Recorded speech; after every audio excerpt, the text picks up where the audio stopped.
everyone and welcome to number 27.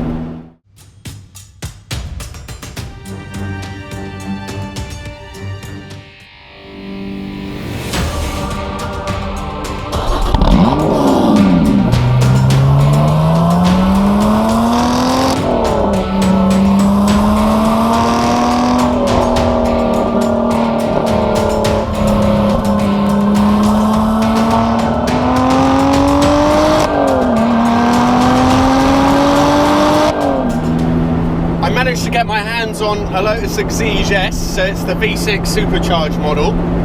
I have GFW Williams to thank for that. He's one of the best car photographers in the world. I'm sure you'll have heard of him.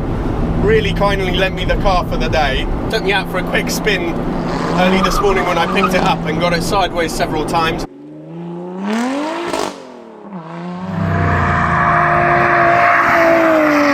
And I just want to get a feel for the car really. And I am super excited. I don't know if you can tell, but this is one of the cars that I'm considering getting once I've sold, if it happens that way, the 964 and the Lancia. The other one is the 4C, and I'll see what else. Possibly still a Cayman in the mix there somewhere. Always love the way these things look. They're so aggressive. If you look at it interior wise, it's kind of what you expect really. The plastics aren't great, but there's no creaks, there's no rattles. It's quite nicely sort of trimmed out here and sprayed leather, other bits. It's quite a nice place to be. It's not bad. It's a little bit cramped. It's quite hard getting in and out of this thing as well. The sills are pretty wide. But otherwise it seems fairly civilized. The ride is stiff, but it's just not unpleasant. It's got that magic Lotus touch to it. The linkages to this gearbox have been upgraded. It's a weak link to the car normally. Feels alright to me. There's not a lot of feel from it, but it works fine. There's 3 traction control modes. There's touring, there's sport, there's race, and then there's everything completely off. Some little unexpected details. These little sort of knobs and stuff for the heating and everything else, they're turned aluminium for the traction control as well. They're very nice. Better than expected really in the interior. So excuse the little dangling wire you can see here. I'm experimenting with lapel mics to try and improve the sound on the videos. So we're now on the Beachy Head Road.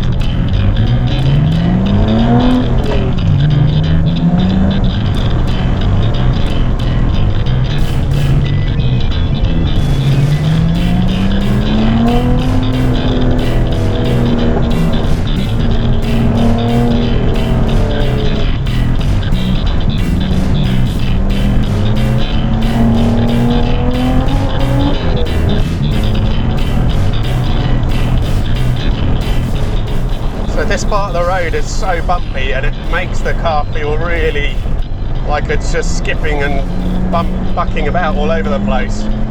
Calms down after this and makes it much more fun.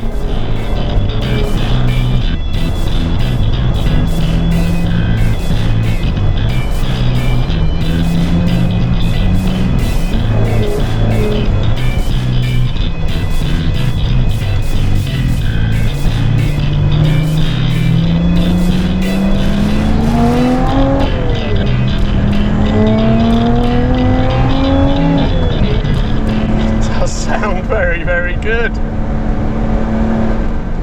Funnily enough, it just feels more stable in corners than it does going straight.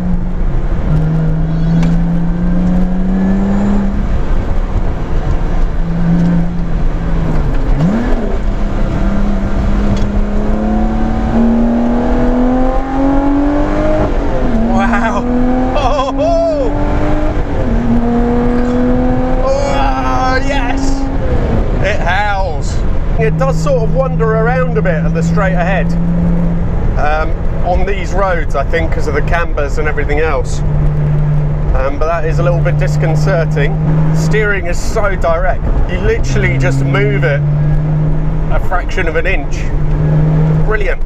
Corners very, very flat.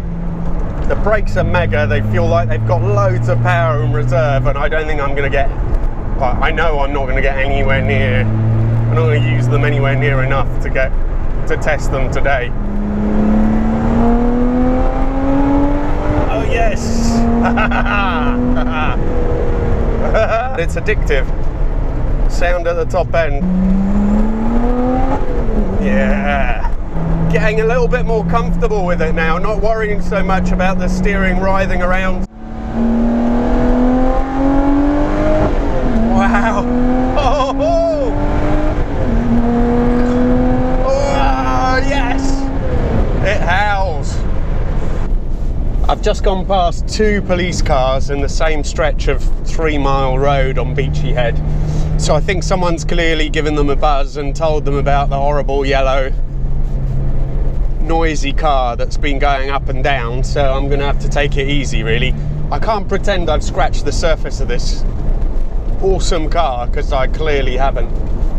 One of the things that surprises me a bit is just that it feels quite flighty on bumpy bits, and I guess it's probably not designed for that, but aside from that, it's just got awesome steering feel. It's just lovely.